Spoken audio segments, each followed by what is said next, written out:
அதுலயும் உங்க பொண்டாட்டி நான் தான் மாமா, என் புருஷன் நீங்க தான். இதுல எந்த டவுட்டும் இல்ல. நீங்க கவலைப்படாம இருங்க, எல்லாம் நல்லதாவே நடக்கும். நடந்தா சந்தோஷம் தான்.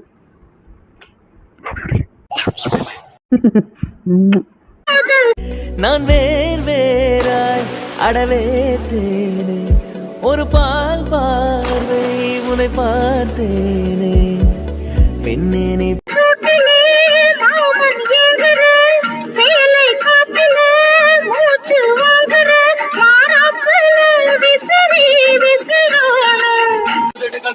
இருக்குது. எனது உதடுகள் பசியா இருக்குது, உடலுறுப்பெல்லாம் குஷியா இருக்குது. உன்ன சரியா சும்மா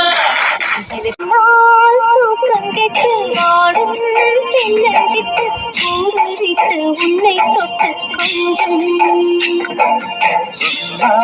போதுமடி வாமா, நான் ரெடி காதல் செய்ய காத்திருக்கு.